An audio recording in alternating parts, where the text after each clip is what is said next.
think of our media, I don't imagine there's anywhere else in the Western world where 95% of all newspapers and broadcasters, and I include the BBC in this, are actively hostile towards the views of at least 50% of the voting population, who make it their business regularly to talk down the country.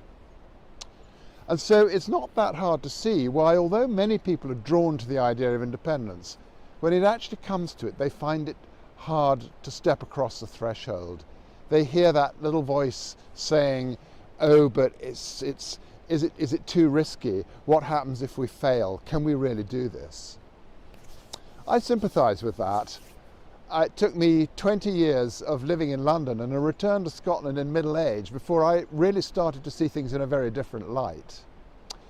Now what I would say to people who are hesitating is, yes, come on in, it's nice in here. We're a wealthy country with a mature economy and all the building blocks in place that we need to run our own affairs successfully.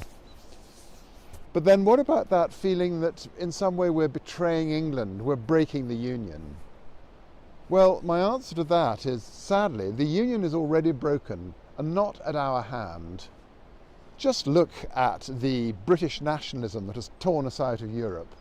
Just look at the attitudes towards Scotland on display in Westminster. Today we're two countries pulling in almost diametrically opposite directions, socially, culturally and politically. And if the Union really had anything to offer us any longer, surely now we'd be hearing about it from the opposition parties in Holyrood and from all the parties in Westminster. But actually what we see is a parade of Union flags, and what we hear is, oh, but the Scots don't want another divisive referendum. Well, progress is divisive, and it always has been.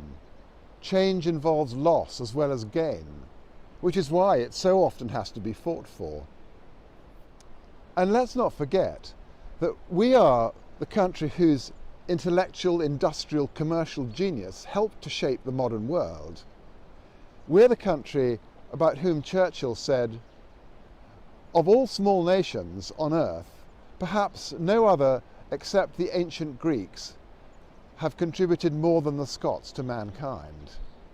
And so the idea that somehow Scotland is uniquely incapable of running its own affairs and making a success of it is just absurd. There are commentators today, much better known than me, who are saying that this election in May is a fight for our very existence. I don't think they're exaggerating. We can choose on May the 6th to go forward with dignity, self-esteem, with optimism.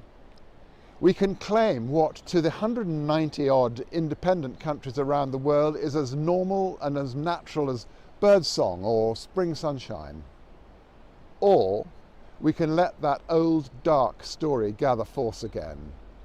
We can allow ourselves to be put back in our box for many years. Is that what we want for Scotland? It's certainly not what I want. So please, let's do whatever we can to give the SNP the majority that they need in order to put our future beyond doubt.